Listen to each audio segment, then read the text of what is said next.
하나님의 말씀 함께 보겠습니다. 로마서 1장 16절과 17절 말씀 함께 보시겠습니다. 신약성경 로마서 1장입니다. 16절과 17절 우리 두 절 말씀인데요. 우리 한 목소리로 함께 하나님의 말씀 받들어 읽도록 하겠습니다. 내가 복음을 부끄러워하지 아니하노니 이 복음은 모든 믿는 자에게 구원을 주시는 하나님의 능력이 됨이라. 먼저는 유대인에게요 그리고 헬라인에게로다. 복음에는 하나님의 의가 나타나서 믿음으로 믿음에 이르게 하나니 기록된 바 오직 의인은 믿음으로 말미암아 살리라 함과 같으니라. 아멘. 제가 우리 아가페 교회에서 사역을 시작한 지가 딱 이제 만 8년이 됐습니다. 그래서 2017년 그 6월 첫날에 제가 시카고로 왔는데 그 첫 주에 이제 예배를 드리는데, 그러니까 오늘이 이제 9년째가 시작되는 그런 셈입니다. 지나온 세월이 참 빠르다는 생각이 듭니다. 근데 제가 우리 교회에서 했던 뭐 여러 가지 사역들이 있지만 그중에서 대표적인 것이 성경 공부입니다. 여러분들 뭐 매년 우리가 하고 있죠. 성경 공부를 하고 있는데, 근데 우리가 흔히 이제 성경 공부라는 것은 뭐 성경을 이제 공부한다 이렇게 생각하기 쉽지만, 사실 물론 공부하는 것도 있죠. 성경을 배우고 익히는 것도 있고, 근데 더 중요한 것은 하나님의 말씀을 통해서 하나님의 뜻을 배우는 겁니다. 하나님께서 우리에게 말씀해 주시는 뜻이 무엇인가, 그걸 깨닫는 게 바로 성경 공부입니다. 근데 하나님께서 우리에게 말씀해 주시려는 뜻의 핵심이 과연 무엇일까? 그 핵심이 바로 오늘 말씀 가운데 나와 있습니다. 복음입니다. 우리의 삶도 그렇고 우리의 교회도 그렇고 모든 것의 핵심과 기초는 이 복음이다라고 할 수 있습니다. 예수 그리스도의 진리의 말씀이신 이 복음을 우리의 삶 가운데 온전히 세워져야 되고, 또 그 기초 위에 우리 교회가 세워지는 것이 꼭 필요합니다. 그런데 현대 사회는 이 복음의 진리를 온전히 믿고 따르기가 쉽지 않은 사회입니다. 우리 주변에서 우리의 신앙을 위협하는 것들이 참 많이 있습니다. 뭐 믿지 않는 사회나 믿지 않는 나라는 뭐 말할 것도 없지만 우리가 살고 있는 미국도 그렇습니다. 우리 복음의 기초 위에 딱 세워져야 되는데 그렇지 않은 일들이 참 많이 벌어지고 있습니다. 벌써 한 10년 전인데요. 2015년 6월 26일에 미국 연방대법원에서 미국 전역에 동성 결혼이 합법화가 됐습니다. 그래서 이제는 동성 결혼이 일상화되는 그런 일이 벌어졌는데, 그런데 그로부터 나흘이 지난 2015년 6월 30일에 아주 더 기가 막힌 일이 하나 일어났습니다.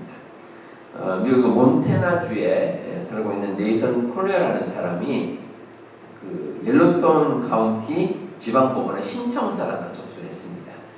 근데 그 신청서의 내용이 뭐냐면 일부 다처제를 공식적으로 허용해달라라는 겁니다. 이 사람의 주장이 이렇습니다. 모든 결혼 제도에는 각계에 대한 평등성이 보장이 되어야 되는데 일부 다처제에 대한 인정이 없이는 결혼의 평등성을 말할 수 없다. 이런 이제 주장으로, 이런 취지로 신청서를 냈습니다. 근데 도대체 이 일부 다처제와 개인의 평등성이 무슨 상관이 있는지는 모르겠습니다. 좀 엉뚱한 얘기고 좀 뚱딴지 같은 그런 이야기입니다. 그런데 이 주장은 받아들여지지를 않았습니다. 근데 어쨌든 앞으로도 이런 식의 아주 다양한 주장이 생길 확률이 많습니다. 그렇게 보면 우리가 믿고 따르는 그 복음의 진리에 어긋나는, 또 복음의 진리와 배치되는 그런 주장이나 그런 생각들이 참 많이 등장할 그런 우려가 있습니다. 우리가 가진 믿음을 공격하는 수단 가운데 대표적인 것이 박해입니다. 박해. 우리가 믿는 것을 대놓고 공격하는 것. 이런 박해가 초대 교회부터 지금까지 2000년이 넘게 계속 이어져 왔습니다. 근데 사실 이 박해라는 것은 어찌 보면 대처하기가 오히려 심플합니다. 간단합니다. 왜냐하면 우리의 믿음을 직접적으로 공격하는 것이기 때문에 그에 대해서 우리가 강력하게 맞서면 됩니다. 그런데 현대 사회는 우리의 믿음을 공격하는 그 내용이 조금씩 다릅니다. 어떤 식으로 하냐면 진리 자체를 어지럽힙니다. 그래서 우리가 예수님 말씀을 믿고 복음을 따르고 하는데 그 자체를 자꾸 어지럽게 만듭니다.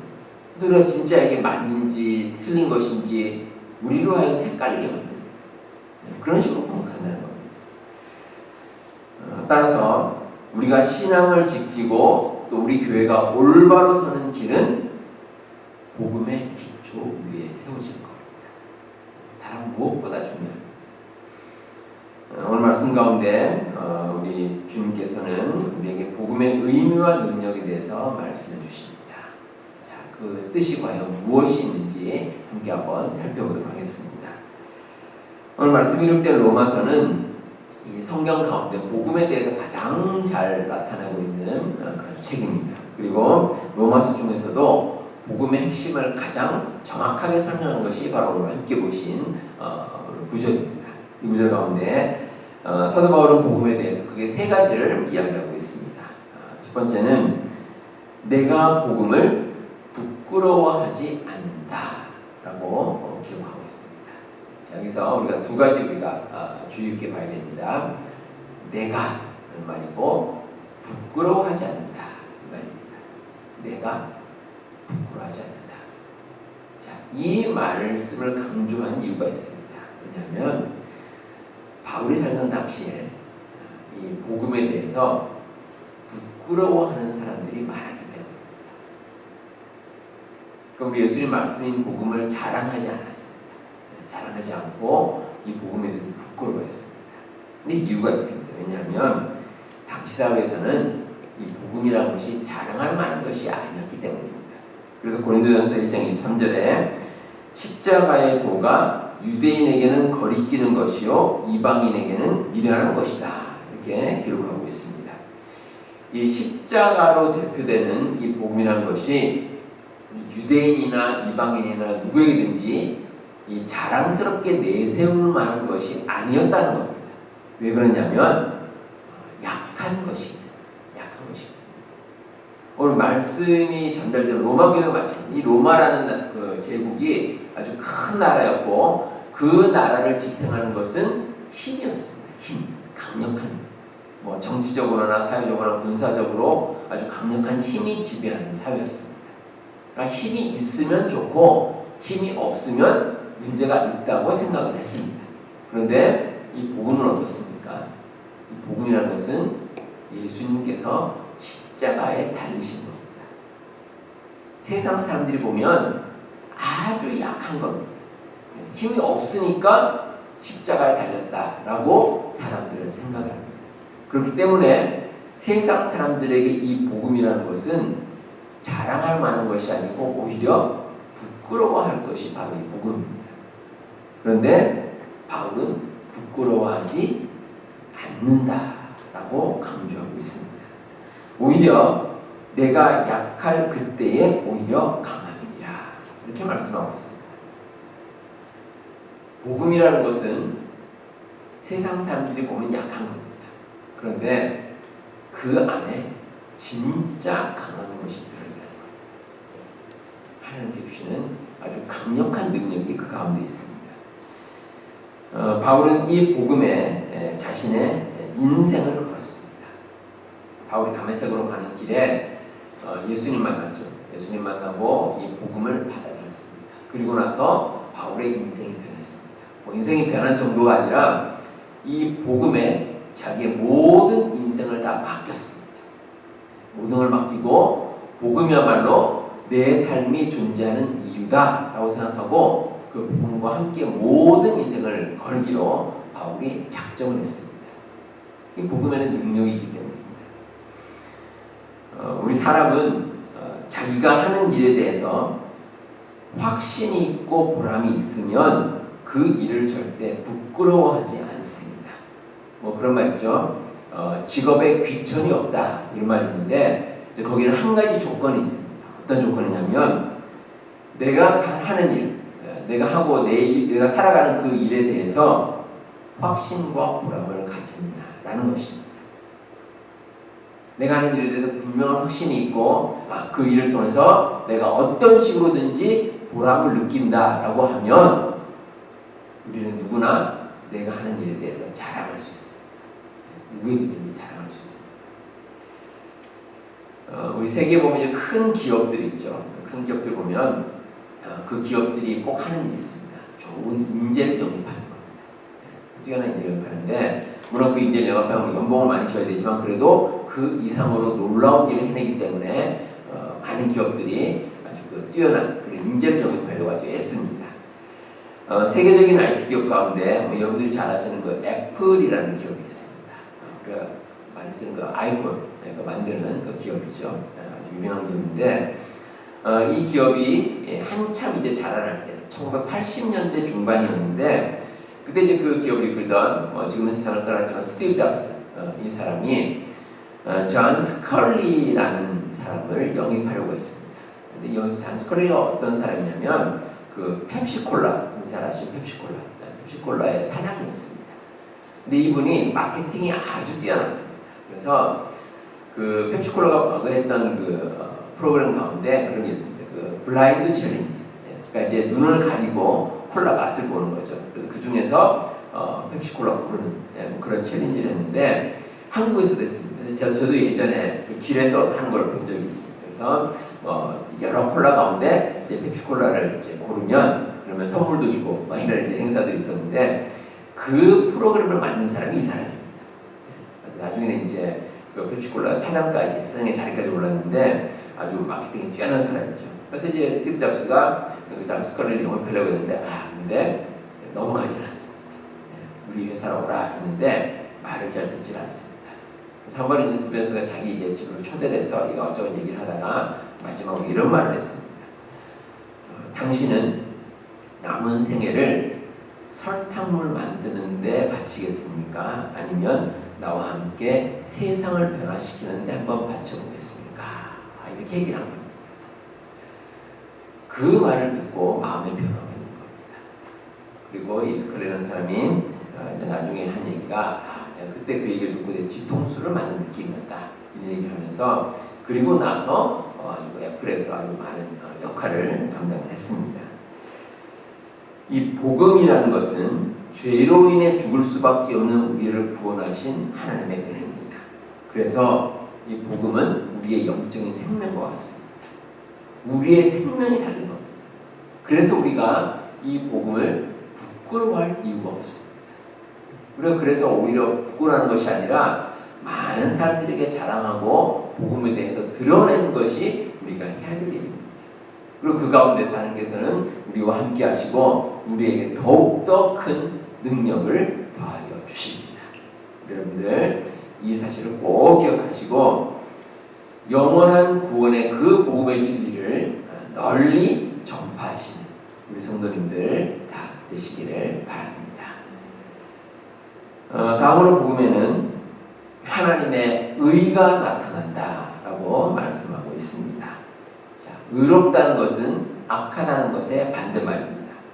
그런데 인간은 의로우냐 악하냐? 원래 인간은 죄를 지고 살아갑니다. 그 아담으로부터 우리에게는 그 원죄라는 게 있습니다. 그래서 우리가 태어날 때부터 우리는 죄를 지니고 악한 가운데 이 세상을 살아갑니다. 그런데 그 죄를 우리의 힘으로 해결할 수가 없습니다. 우리의 힘으로 안 됩니다. 그래서 하나님께서는 하나님의 능력, 하나님의 의로우심으로 우리가 그 죄를 벗어 던질 수 있도록 인도해 주셨습니다. 그래서 하나님의 의로 인해서 우리는 의롭다고 칭함을 받을 수 있게 된 겁니다. 그게 바로 복음입니다. 그래서 이 복음에는 하나님의 의로움이 있습니다. 우리가 살아가는 가운데 우리의 죄 때문에 할 수 있는 많은 근심이 있습니다. 왜냐하면 이 죄의 문제가 해결되지 않으면 우리가 늘 눌려서 살아갑니다. 눌려서 살고 막 힘든 가운데 이 근심 억제 가운데 그렇게 살아갈 수밖에 없습니다. 그런데 그 근심을 죄로 인한 근심을 우리 하나님께서 해결해 주셨습니다. 찬송가 370장에 이런 가사가 있습니다. 주 안에 있는 나에게 딴 근심 있으랴. 자, 우리가 주님 안에 있으면 우리 가운데 근심이라는 것이 없습니다. 왜냐하면 십자가 밑에 나아가 내 짐을 풀었네. 우리의 짐이 우리 주님의 십자가 복음 안에서 우리가 다 사라지고 우리는 근심 없이 이 세상을 살 수 있기 때문입니다. 우리가 짊어지고 살아가는 죄의 짐이 얼마나 무겁습니까? 더욱이 이 죄의 짐은 우리 혼자 힘으로 해결할 수가 없습니다. 그런데 하나님의 의로 그 문제가 해결이 되었습니다. 그리고 우리를 짓눌렀던 그 죄의 짐이 다 사라졌습니다. 그러니 우리는 자유함을 누릴 수 있게 되었고 우리가 기쁜 마음으로 이 세상을 살아갈 수 있게 되었습니다. 바울은 로마서 7장 24절에서 이렇게 묻습니다. 오호라 나는 곤고한 사람이로다. 이 사망의 몸에서 누가 나를 건져내냐. 자, 우리 모두는 죄의 짐을 지고 가는 곤고한 사람입니다. 죄와 사망의 권세에서 빠져나올 수가 없습니다. 그런데 이 질문에 대해서 바울이 스스로 이렇게 대답합니다. 로마서 8장 1절과 2절 말씀입니다. 그러므로 이제 그리스도 예수 안에 있는 자에게는 결코 정죄함이 없나니 이는 그리스도 예수 안에 있는 생명의 성령의 법이 죄와 사망의 법에서 너를 해방하였습니다. 자, 여러분들 이 말씀을 믿으십니까? 네, 믿으시기 바랍니다. 우리에게 있는 모든 죄의 문제는 예수 그리스도의 십자가로 인해서 다 해결이 됐습니다. 그래서 우리는 이제 죄악 가운데 있는 것이 아니라 하나님의 의로 의롭다고 칭함을 받았습니다. 이제는 우리가 의로운 몸과 마음으로 이 세상을 살아갈 수가 있습니다. 그렇기 때문에 우리는 죄와 사망의 그늘에서 사는 것이 아니라 자유롭고 당당하게, 그러니까 우리를 억누르던 모든 것에서 다 벗어나서 자유롭게 이 세상을 살아갈 수 있다는 겁니다. 그게 우리의 삶입니다. 오노다 히로라는 이름의 일본 군인이 있습니다. 이 군인이 제2차 세계대전 때 이제 필리핀에서 이제 연합군과 싸웠던 그런 군인입니다. 그런데 1945년 2월쯤에 이제 필리핀이 연합군에 의해서 점령이 됐습니다. 점령이 되는 다음에 이 오노다 히로라는 사람이 정글로 숨어버렸습니다. 아주 깊은 정글로 숨었습니다. 그리고 나서 그 정글에서 꼼짝도 하지 않습니다. 그래서 이제 연합군이 가서 정글 근처에서 이제 나와라 그래도 안 나옵니다. 그래서 심지어는 나중에 그 군인의 가족들을 데리고 가서 얘기를 했는데도 이거 오합니다. 이게 함정이다. 그래서 나오지 않습니다. 그리고 정글에서 산 세월이 무려 30년입니다. 30년을 했습니다. 그리고 나서 1974년에 드디어 밖으로 나오게 됐다는 겁니다. 자, 여러분, 세상에서 일어나는 일을 아무것도 깨닫지 못하고 정글에서 혼자 살았던 30년, 참 허무한 세월이죠. 참 허무한 세월입니다.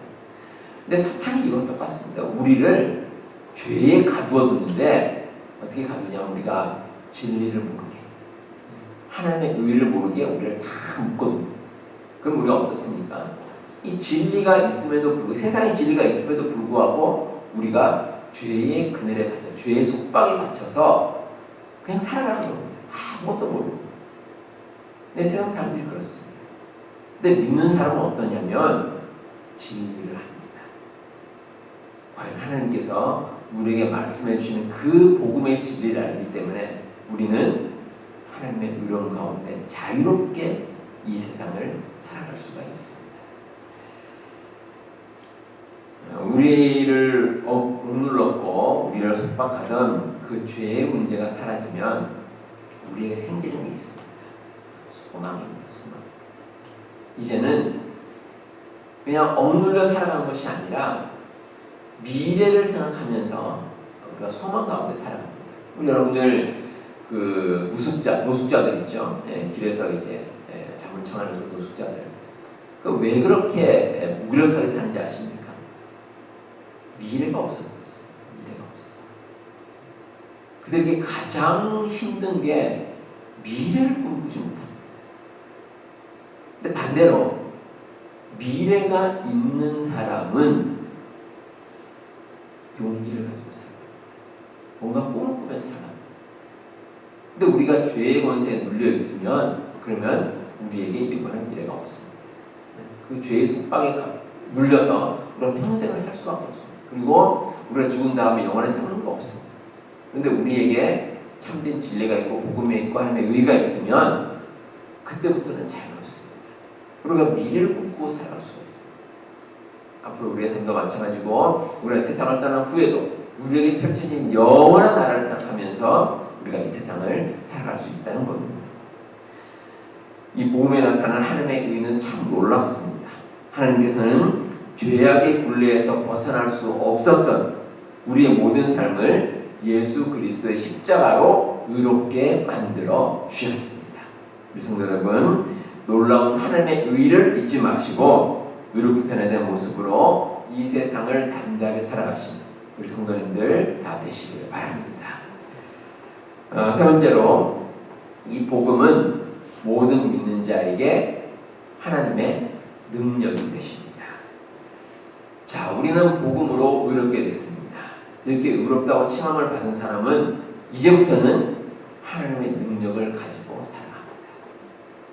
세상의 능력도 아니고 나의 능력도 아닙니다. 하나님의 능력입니다. 그런데 하나님의 능력이 어디에 있냐면 바로 이 복음에 있습니다. 이 복음의 능력이 있습니다. 하나님께서는 복음을 통해서 우리 인간을 구원해 주셨습니다. 그런데 그 과정에서 하나님께서는 정말 가지고 있는 모든 능력을 다 사용하셨습니다. 우리의 구원이 그렇게 쉽게 이루어지는 게 아닙니다. 우리 여러분들 구약 시대에는 이 죄를 대속하기, 죄를 속량하기 위해서 그 짐승을 사용했습니다. 짐승을 이제 잡아서 짐승의 피로 우리의 그 죄를 대신한다 이렇게 했는데, 근데 문제가 있습니다. 이게 일시적입니다. 일시적이고 뭐 영원하지도 않고 부분적이고 그렇기 때문에 완전하지도 않습니다. 그래서 하나님께서 특단의 조치를 내리셨습니다. 독생자 예수 그리스도를 이 땅에 보내신 겁니다. 그냥 짐승을 통해서 뭐 일시적으로 죄를 속하는 것이 아니라 예수 그리스도를 통해서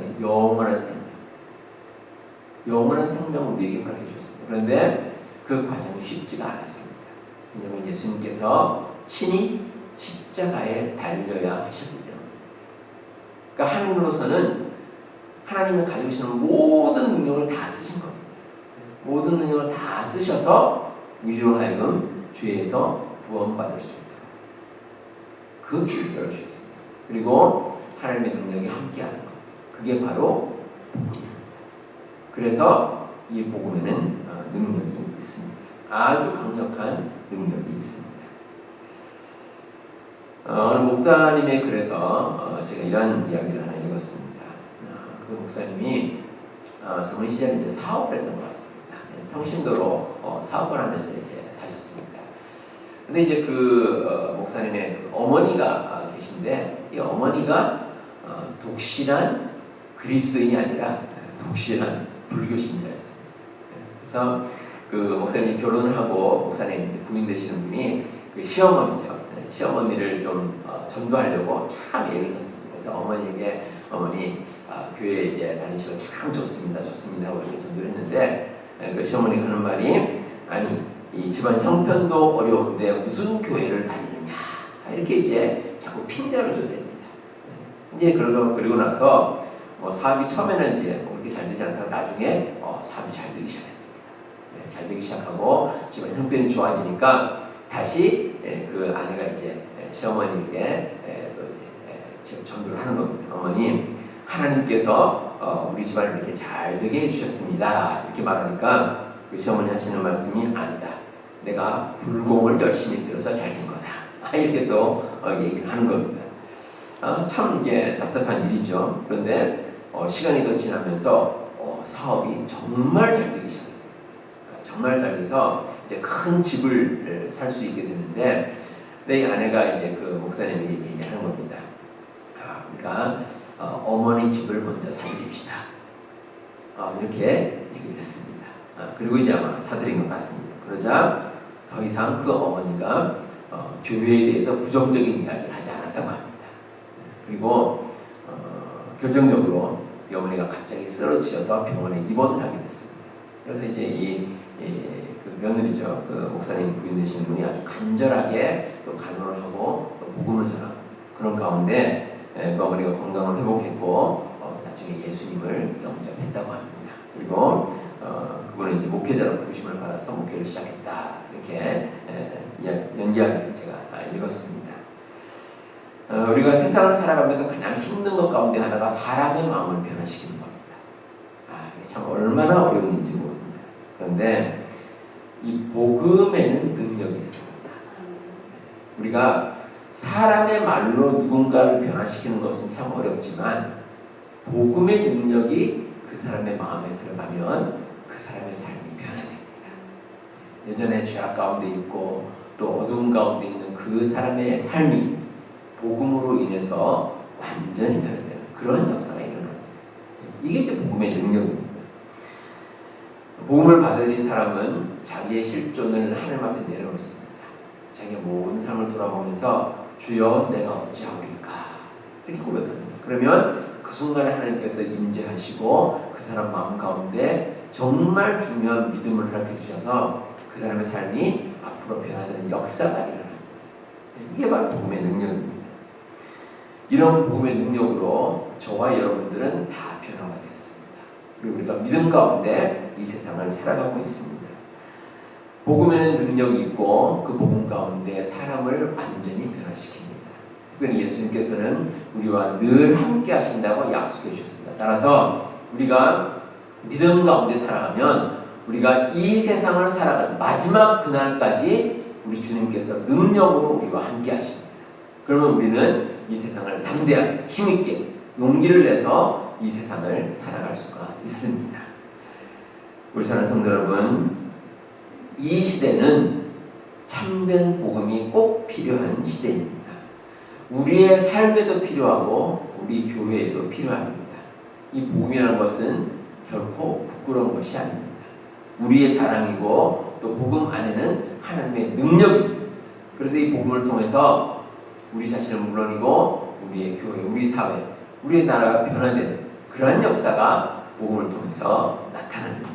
우리 성도 여러분, 복음의 능력을 여러분 마음 가운데 깊이 간직하시고 이 세상 살아가면서 혹시 여러분 삶 가운데 어려움이 있을지라도 그 어려움들 복음의 능력으로 이겨내시고 복음 안에서 우리 주님과 늘 동행하며 살아가시는 우리 모든 성도님들